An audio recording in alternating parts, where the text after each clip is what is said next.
மறக்காம இந்த கேமை ரொம்ப சீரியஸாக விளையாடுங்க. இந்த கேம் இது வந்து பார்த்தீங்கன்னா ஒரு மேக்ஸ் ஓரியண்டான கேம் தான். இந்த மேக்ஸ் உங்களுக்கு எக்ஸாமில் வராது. ஆனால் நான் போடக்கூடிய இந்த மேக்ஸை நீங்கள் கரெக்டாக போட்டிங்க அப்படின்னா எக்ஸாம் வரைக்கும் உங்களை ஒவ்வொரு நாளும் இதை படிக்க வைக்கும். இந்த ஒரு கணக்கு என்ன பண்ணும், இந்த கணக்கை நீங்கள் எடுத்து பார்த்தாலே தினம் பண்ணுவீங்க, ஒரு பயத்தோட ஒரு வெறியோட படிப்பீங்க. ஓகேவா? ஸோ உங்களை வெறியோட படிக்க வைக்க தான் இந்த வெறித்தனமான மேக்ஸ் நம்ம வந்து பார்க்க போகிறோம். ஓகேவா? ஸோ அந்த மேக்ஸ் நீங்கள் தெரிஞ்சுன்னா ஃபர்ஸ்ட் ரூல் என்ன பார்த்தீங்க அப்படின்னா உங்கள் ஏஜ் என்னன்றது நீங்கள் தெரிஞ்சுக்கணும். ஓகேவா? ஸோ உங்கள் ஏஜ் என்னன்றது தெரியல அப்படின்னா கேல்குலேட்டர், அதாவது அதுக்குமே கேல்குலேட்டர் இருக்கும், அதுலேயும் போட்டு பாருங்க. ஓகேவா? சரி, ஓகே, பார்க்கலாம். ஃபர்ஸ்ட் வந்து பார்த்தீங்கன்னா உங்களுடைய வயசு அதான் இங்கே தேவை. அதை வச்சு தான் நம்ம இந்த கணக்கே போட போகிறோம். ஓகேவா? இப்போ நான் எக்ஸாம்பிளுக்கு வந்து ஏன் வயசு வச்சு சொல்கிறேன் அப்படின்னா என்ன பண்ணுறேன் அப்படின்னா எனக்கு ஒரு 18 வயசு. ஓகேவா? 18 வயசுன்னா நீங்களே என்ன பண்ணுவீங்க, வீடியோ ஸ்கிப் பண்ணிட்டு போயிடுவீங்க. ஓகேவா? சரி, இப்போ தான் ரீசெண்டாக அந்த 29 ஒரு படம் வச்சிங்களா, அதை வச்சே போடும். ஸோ 29 வச்சுக்கலாமே, அதான் ஒரு பார்டர் ஏஜ்னு சொல்லுவாங்கல்ல. அப்போ 29 அப்படின்னும் போது உங்களுடைய வயசை நீங்கள் போட்டுங்க. இதே எடுத்து போட சார் என் வயசு கஷ்டமாக இருக்கும், நீங்கள் நான் உங்களை போட்டு எனக்கு வந்து பார்த்தீங்கன்னா போர்டு பார்த்தே போட்டு பழக்கமாயிடுச்சு, நீங்கள் போடுறத நான் அப்படியே போடுறேன்னு போடக்கூடாது. சரிங்களா? உங்களுக்கான ஏஜ் எடுத்து நீங்கள் கீழே போடுங்க. ஓகேவா? போட்டுட்டு அதோட ஒன்றை கூட்டிக்கோங்க. கூட்டினா என்ன வருது? 30. ஓகேவா? என்ன அப்படின்னா இது உங்களுடைய வயசு. ஓகேவா? இப்போ நீங்கள் இந்த வயசு இருக்கீங்க அப்படின்னா இப்போ வரக்கூடிய குரூப் 4 எக்ஸாமுக்கு 6 மாதம் இருக்குது. அதுக்கப்புறம் வேலைக்கு போகிறதுக்கு அப்படின்னா அந்த சர்டிஃபிகேட் விஷயம் எல்லாமே நீங்கள் வேலைக்கு போய் ஜாயின் பண்ணுறது ஒரு 6 மாதம். அப்போ 1 இயர் கண்டிப்பாக எக்ஸ்டெண்ட் ஆகும். அப்போ தான் 1 இயர்ன்றதை நான் வந்து கூட்டியிருக்கேன். அப்போ கூட்டினா எவ்வளோ வருது? 30 வயசு. நம்மளுக்கு எத்தனை வயசு வரைக்கும் வேலை தருவாங்க அரசு வேலை? 60 வயசு வரைக்கும். ஓகேவா? அப்போ அந்த 60ஆல் உங்களுக்கு என்ன வயசு வந்துச்சு அதை கழிச்சிருங்க. நான் 30 கழிக்கிறேன், அதே போட்டு கழிக்கக்கூடாது, திரும்பவும் சொல்கிறேன். ஓகேவா? அப்போ 60ல் 30 கழிச்சிருங்க. கழிச்சா மீதி எவ்வளோ இருக்குது? 30. ஓகே, 60ல் 30 கழிச்சா 30 வயசு. ஏன்னா 60 வயசு வரைக்கும் நமக்கு அரசு வேலை இருக்குது, 58 கிடையாது. அப்போ 30 வயசு. ஓகேவா? ஸோ அப்போது எனக்கு என்ன பண்ணுவாங்கன்னா மாதம் அதாவது வருஷம் சம்பளம் தர மாட்டாங்க. என்ன பண்ணுவாங்க? மாதம் சம்பளம் தருவாங்க. அப்போது 30 வருஷம் நான் என்ன பண்ணுவேன், இந்த கவர்மெண்ட் ஃபீல்டில் ஒர்க் பண்ண போகிறேன். நீங்கள் வேலை வாங்க போகிறீங்க, கண்டிப்பாக வாங்குவீங்க தானே? வாங்குற மாதிரி லைக் பண்ணுங்க. ஓகேவா? நான்லாம் கண்டிப்பாக வாங்குவோம் சார், லைக் பண்ணாதான் உங்களுக்கு வேலை. சரியா? இதுவே என் கட்டளையே சாசனன்ற மாதிரி. அப்போ 30 வருஷம் இருக்கும். ஓகேங்களா? ஸோ அப்போ வருஷத்துக்கு நம்மளுக்கு சம்பளம் கிடையாது, மாதத்துக்கு தான் சம்பளம். ஓகேவா?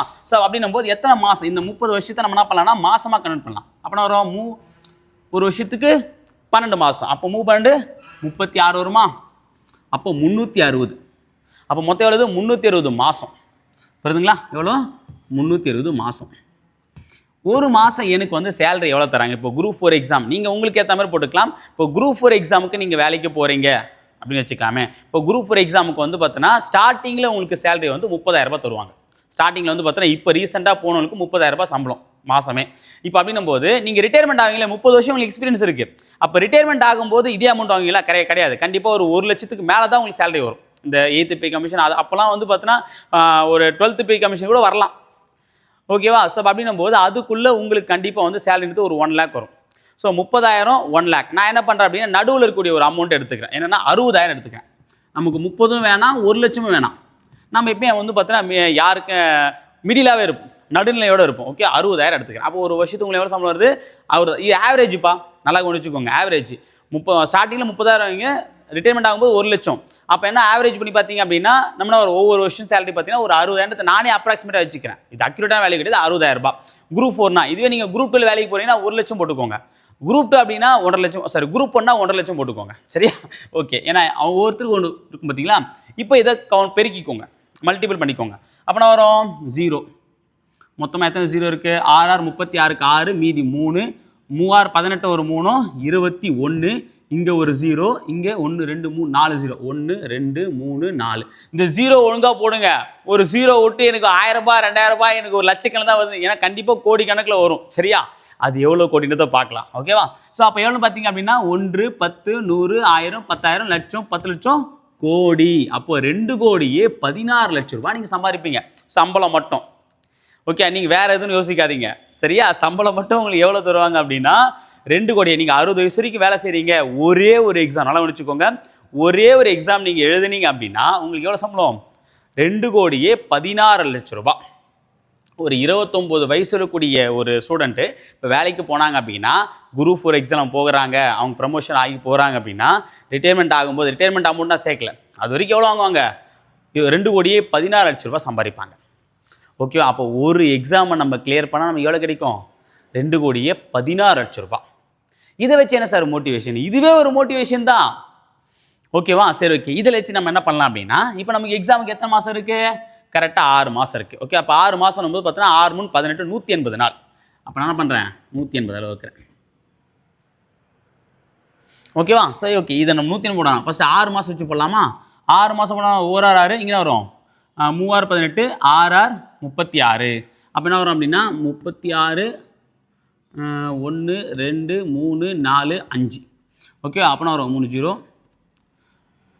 ஓகேவா? அப்போ என்ன 36 லட்சம் ஒரு மாதம். சரிங்களா? அதை மந்த்லி எவ்வளோ கிடைக்கும்? 36 லட்சம். ஸோ அப்போ நீங்கள் ஒரு மாதம் படிக்காமல் விட்டுட்டீங்க அப்படின்னா உங்களுக்கு எவ்வளோ லாஸு? 36 லட்சம் ரூபாய் லாஸ். புரியுதா நான் சொல்கிறது? சரி ஓகே. அப்போ ஒரு நாள் கணக்கு பண்ண வரும். இதே 18 போட்டு அடிங்க, 180 போட்டு அடிங்க, 0க்கு 0 காலி ஆகிடும். இந்த 18 அடித்தோம் அப்படின்னா என்ன வரும்? 3 6 18 இது அடித்தோம் அப்படின்னா 3 6 18 6 36 1 3 3 1 3 3 23 6. அப்போ 1 12 இங்கே 0 தான். 1 2 3 4 1 2 3 4 1,00,000 ரூபாய். அப்போ டெய்லி அப்போது நீங்கள் ஒரு நாள் படிக்காமல் போனீங்க அப்படின்னா உங்களுக்கு எவ்வளோ லாஸு? 1,20,000 ரூபாய் லாஸு. இப்போ நீங்கள் சில பேர் வந்து பார்த்தீங்கன்னா 22 வயசில் 20 வயசில் இந்த வீடியோலாம் பார்க்குறீங்க அப்படின்னா கண்டிப்பாக எனக்கு தெரிஞ்சு ஒரு 3 லட்ச ரூபா கிட்ட போயிடும். புரியுதுங்களா? ஒரு நாளைக்கு நீங்கள் படிக்காம மட்டும் அவங்களுக்கு எவ்வளோ லாஸ்? இந்த ஒரு படத்தெல்லாம் சொல்லுவாங்களே, இந்த பணக்காரன்லாம் நான் 10 நிமிஷம் கூட பேசுகிறேன், எனக்கு 10 லட்ச ரூபாய் லாஸ் அப்படின்ற மாதிரி நீங்களும் என்ன பண்ணலாம்? இப்போ நீங்களும் ஒரு பணக்காரர் தான். ஓகே, நீங்களும் ஒரு கோட்டீஸ்வரர் தான். கரெக்டுங்களா? உங்களில் யார் அடுத்த கோட்டீஸ்வரர்னு நம்ம சொல்லலாம். ஓகேவா? நல்லா வச்சுக்கோங்க. உங்களில் யார் அடுத்த கோட்டீஸ்வரர்? சரியா? ஸோ அப்போ அப்படின்னும் போது நல்லா ஞாபகம் வச்சுக்கோங்க. இது நான் போட்ட இந்த 29 வயசுக்கு உங்களுக்கு ஒரு வயசு போட்டோன்னே இந்த கணக்கில் வந்துருக்குல்ல, அதில் வந்து டெய்லியும் ஒரு நாள் நீங்கள் இதை போட வேணாம், டோட்டலாக ஒரு அமௌண்ட் வந்துருக்குல்ல கோடி கணக்கில், அது என்னன்றதை கீழே கமெண்ட்டில் மறக்காமல் தெரியப்படுத்தும்.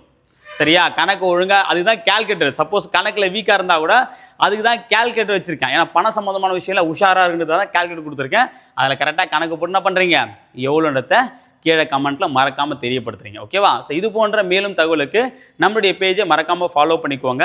உங்களுக்கு வேறு ஏதாவது டவுட் இருக்குது, எக்ஸாம் சம்மந்தமான டிப்ஸ் வேணும் அப்படின்னாலும் அதை கீழே மறக்காமல் தெரியப்படுத்துங்க. ஓகேவா?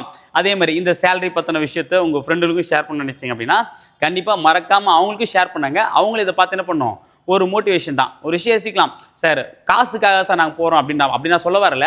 அதாவது நம்மளுடைய பொருளாதாரம் மேம்படணும், நம்முடைய வாழ்க்கை தரம் முன்னேறன்றதுக்காக தான், நம்ம ஏதோ ஒரு நம்பிக்கைக்காக தான் இந்த அரசை நோக்கி படிக்கிறோம். அப்படின்னும் போது சின்ன சின்ன விஷயங்களும் நமக்கு ஒரு மிகப்பெரிய ஒரு மோட்டிவேஷனாக தான் இருக்கும். கண்டிப்பாக இது ஒரு உங்களுக்கு மிகப்பெரிய மோட்டிவேஷன்.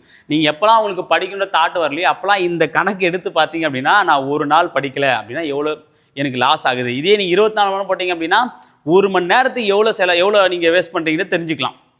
ஓகேங்களா? ஸோ இது கரெக்டாக புரிஞ்சுக்கோங்க. உங்களுடைய அமௌண்ட் உங்களுக்கு எவ்வளோ கோடி வந்திருக்குன்றத கீழே மறக்காமல் தெரியப்படுத்துங்க.